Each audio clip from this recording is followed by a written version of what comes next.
දේශපාලන පෙරලිය. ඔව්. මතකයි දිනේ. කවද්ද දිනේ? අප්‍රේල් මාසෙද මැයි මාසෙද? ඔව්. මේක දැන් අප්‍රේල් මාස වුණාට අපිට මේ මැයි 9 වෙනිදා කියන කාරණාවනේ අපේ මතකේ තියෙන්නේ. මතක තියෙන්නේ. මැයි 9 වෙනිදා ලංකාවේ ජනාධිපතිවරයා රටින් බැහැරව යනවා. ඔව්. මේ ගැන වික්‍රමාදිත්‍ය මහත්මයා කියනවා ලංකාවේ ජනාධිපතිවරයා තනි වෙනවා කියලා. ඔව්. ඇත්තටම මේ වුණා.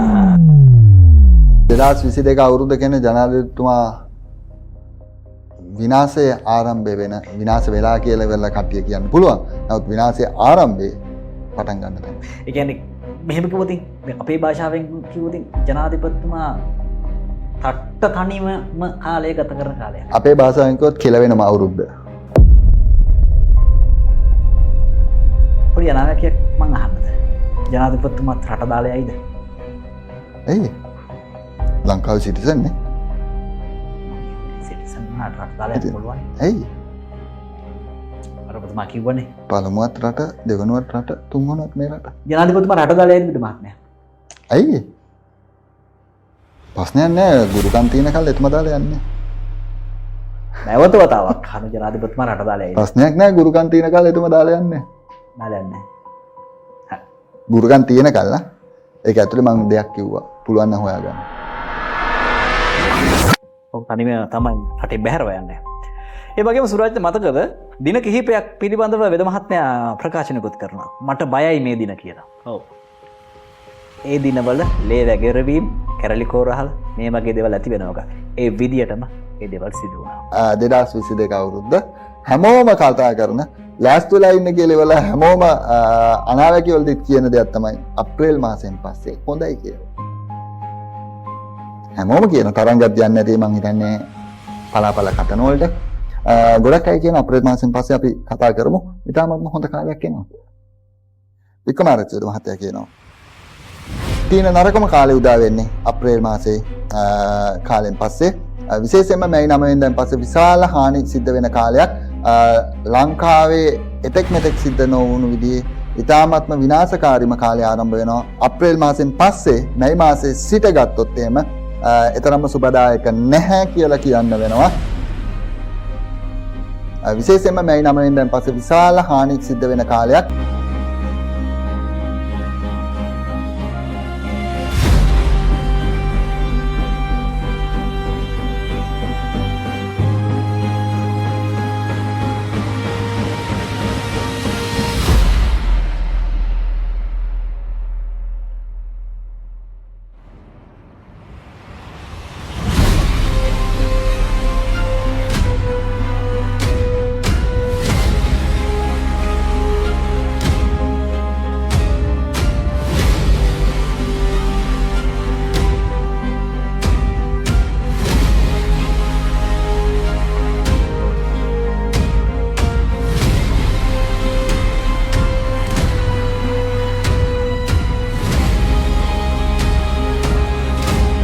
දේශපාලකයින්ට එලිපිට ජනතා විරෝධය තැන් කිහිපයකදී ප්‍රහාර දීමට උත්සාහ කිරීම සිද්ධ වේවි.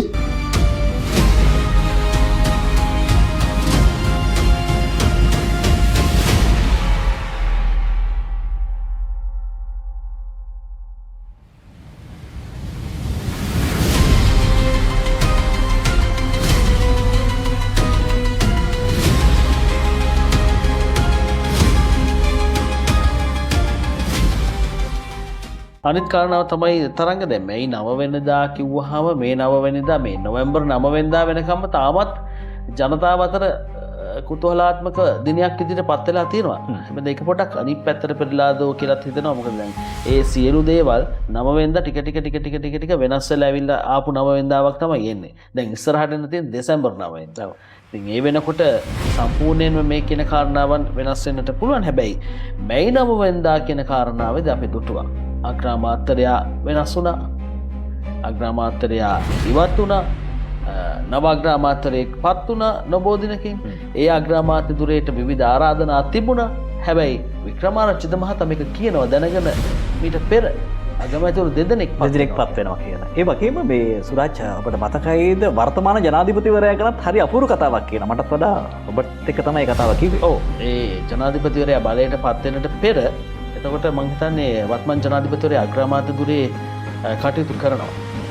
වෙද මහතා ඒ කාරණාව තරඟ මතු කළා මේ අනිවාර්යෙන්ම ඊළඟ නායකත්වයට රටේ නායකත්වය ජනාධිපතිවරයන් රටේ නායකත්වයට එනවා මේ වත්මන් ජනාධිපති රනිල් වික්‍රමසිංහ මහතා. එතකොට කිසිම හාහුවක් කොහෙවත් තිබුණේ නැහැ මේක. කොහෙවත් තිබුණේ නැහැ, කවුරුත් දන්නේත් නැහැ, කවුරුත් හිතන්නේත් නැහැ. මමත් වික්ෂිප්ත වුණා මේ මොකද මාත් එක්ක කරපු වැඩසටහනක තමයි මේ කාරණාව වෙද මහත්මයා මතු කළේ.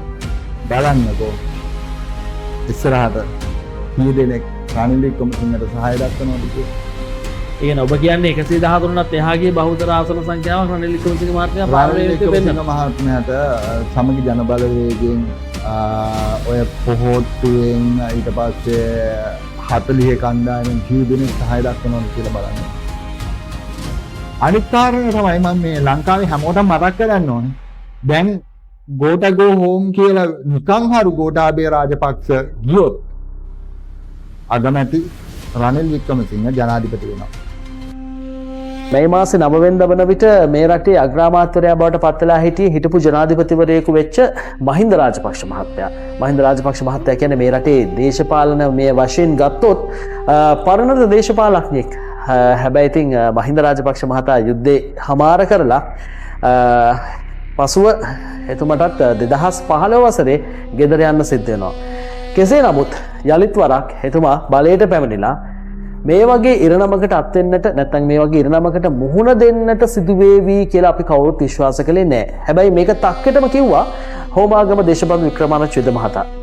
මේ ආණ්ඩුව කෙලවෙන අවුරුද්ද. මේ ආණ්ඩුවේ අලුත් අගමැතිට කෙලවෙන අවුරුද්ද. ප්‍රමාණ අගමැතිවරයා වෙනස් වෙන්න මට ඕන වෙච්ච දවසක. මමනේ අනාවැකිය කිව්වේ. ඕගොල්ලෝ හිතපුවත් නැති දවසක මම කිව්වා අගමැති වෙනස් වෙනවා කියලා. මට hina වුණානේ. ඉතින් මට ඕන දවසට මං වෙනස් කරන්න. හදිසියෙන් එපා. වෙනස් කරනවා හදිසියෙන් එපා. ඊළඟ අගමැතිත් වෙනස් වෙනවා. බලාගෙන ඉන්න.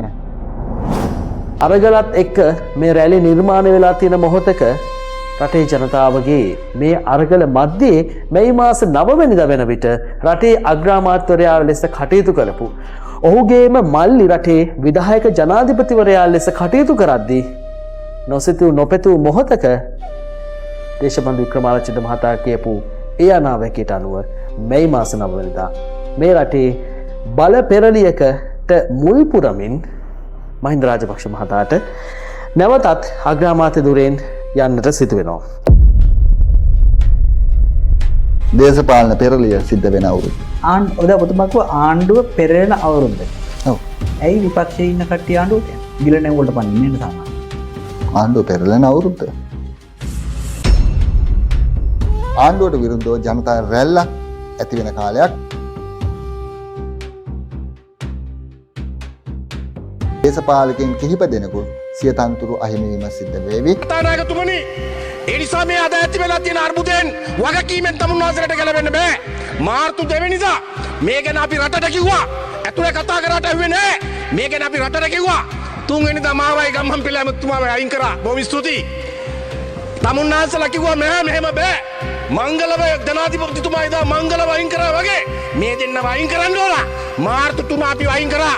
අප්‍රේල් 3 වෙනකොට පෙරේතය පොලේ ගැහුවා වගේ අර කපුටත් නෑ, තමුන්වහන්සේලාට තිබ්බ පට්ටමත් නෑ. ඔක්කොම දැන් ඉන්නවා අද්දානාත වෙන. සිද්ධ වේවි. තැන තැන වාහන නැවතීම සිද්ධ වේවි.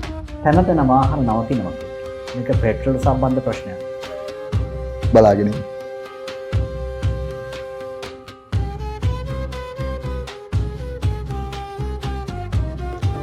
ජනාධිපතිතුමා අසල සිටින කෙනෙකු එතුමාව විශාල වශයෙන් අපකීර්තියට පත් කිරීමක් සිද්ධ කරාවි. Base, if these birds, the kaputas go have hit the plane.